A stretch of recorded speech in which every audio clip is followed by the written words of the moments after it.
Good morning, everyone. Today, the topic which we are going to discuss is vendors' credibility, medium credibility, effect of time on source credibility, which means the sleeper effect.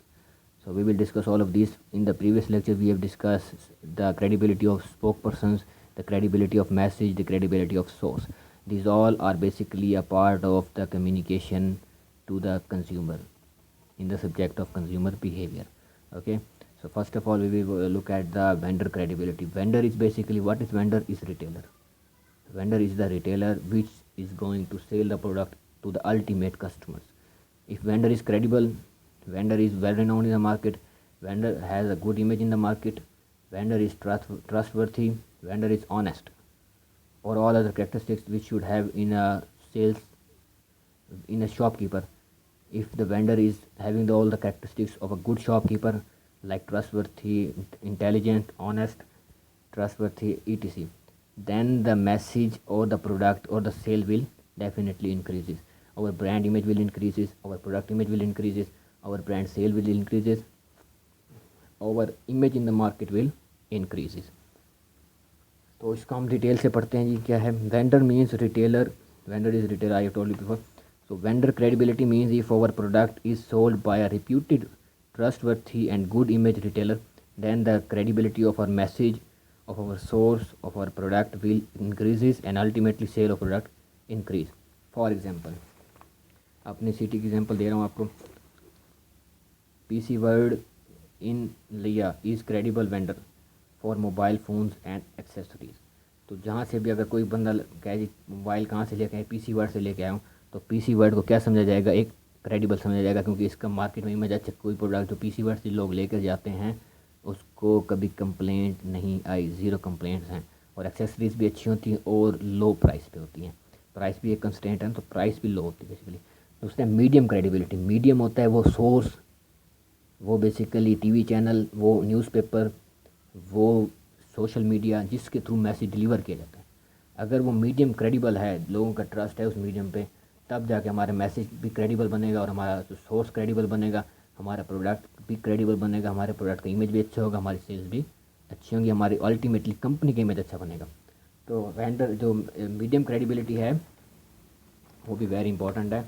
यहाँ पे लिखा हुआ है जी, if medium is, if the message is delivered through honest credible media और channel, then the credibility of message will increase and our sale will increase. For example, if ARY news channel, Pakistan's one of the best news channel, if ARY news channel run advertisement, then it is credible source.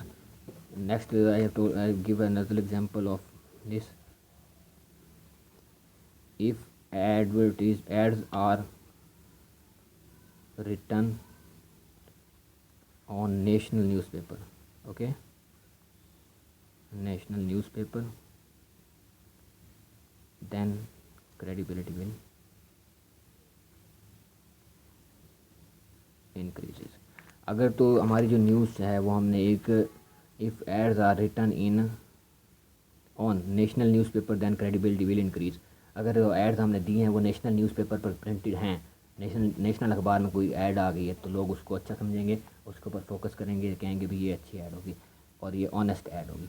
अगर वो ये add किसी local अखबार में चली है, local जिस तरह 5-6 अखबार हर सिटी में होते हैं, तो अगर उनके ऊपर ऐड चल रही है तो वो ज़्यादा क्रेडिबल नहीं होगी, उनके ऊपर लोगों का ट्रस्ट भी कम होगा. तो media is very important in order to have the required result.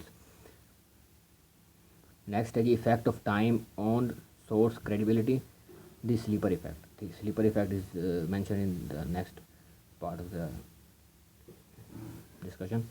तो स्लीपर इफेक्ट क्या होता है? स्लीपर इफेक्ट से पहले हमने टाइम को देखना है. The time effect on source credibility. कहते हैं जिस तरह का टाइम गुजरता जाएगा ना, हमारे सोर्स की क्रेडिबिलिटी कम होती जाएगी.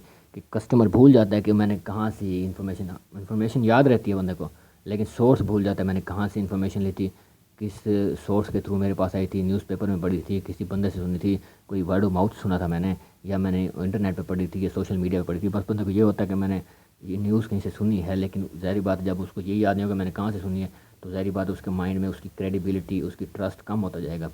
तो टाइम टू टाइम कंपनीज़ को ये करना चाहिए कि ऑफ सीज़न में भी प्रोडक्ट्स को एडवर्टीजमेंट करनी चाहिए, जिसमें पेप्सी वाले करते हैं कि विंटर में भी उनकी एड्स आ रही होती हैं, just to make the people understand that कि वो उनके साथ अभी भी अटैच्ड हैं, ऑफ सीज़न में भी पेप्सी वाले अटैच्ड हैं. तो इफेक्ट ऑफ टाइम को यहाँ पे डिस्कस किया गया. It means when our message और our advertisement gets old for long time, then people और consumer forget the message and the source of message. Some time message याद रहता है उनको, जिसको स्लीपर इफेक्ट कहते हैं कि मैसेज याद रहता है उनको, लेकिन मैसेज का सोर्स भूल जाते हैं. So there should be a continuous spread of messages. Continuous spread of message मतलब कंटिन्यूस एडवर्टीजमेंट चलनी चाहिए. बेशक आप एडवर्टीजमेंट ऑप्शन में कम कर दें, हफ्ते में 1 बार करा दें, हफ्ते में 2 बार करा दें, रेगुलर बेसिस पे ना करें एडवर्टीजमेंट्स, लेकिन उनको एटलीस्ट कस्टमर के साथ इन टच रहना चाहिए ताकि कस्टमर उनको भूल ना जाए, उनके मैसेजेस को भूल ना जाए, उनका जो बेसिकली थीम है प्रोडक्ट को सेल करने का उसको ना भूल जाए. द स्लीपर इफेक्ट क्या होता है? When customer do not know how he learn this piece of information is called the sleeper effect और सोर्स ओमनीसिया एमनीसिया. बेसिकली जब लोग ये भूल जाएं कि उन्होंने इन्फॉर्मेशन कहाँ से हासिल किया, याद रहे इन्फॉर्मेशन क्या है, ये याद रह जाता है बंदे को कि ये प्रोडक्ट इसकी ये फीचर्स हैं, लेकिन ये नहीं याद रहता मैंने यार ये कहाँ से सुना है, किस जगह सुना है, तो भी उनका जो बेसिकली क्रेडिबिलिटी है वो कम हो जाएगी. क्यों? क्योंकि वो समझेंगे यार पता नहीं मैंने किसी आम बंदे से ना सुना हो, जिसको मैं जानता ही नहीं, बस मैंने ऐसे कहीं से सुना होगा, तो क्रेडिबिलिटी उसकी कम हो जाती है, उस मैसेज की ट्रस्ट कस्टमर का कम हो जाता है. तो कंपनीज़ को ये चाहिए जो भी वो एडवर्टीज़मेंट करें उसको थोड़ी बहुत कंटिन्यूस उसमें कंटिन्यूस रखें, कंटिन्यूटी रखें, ताकि वो कस्टमर जो हैं टाइम टू टाइम भी उनको रिमेंबर है कि मैंने ये कहाँ से सुनी है, ARY न्यूज़ चैनल से सुनी है, किसी नेशनल अखबार में पढ़ी है, किसी शायद अफरीदी से सुनी है मैंने, या वसीम अकरम से सुनी है, या किस समय मैंने स्पोक पर्सन से, सेलिब्रिटी से सुनी है, ताकि उसकी जो ट्रस्ट है वो बहाल रहे. So that's all for today's lecture. If you have any question regarding this particular topic, you are free to ask me, contact me and subscribe my channel Rose Business Institute. Thank you so much.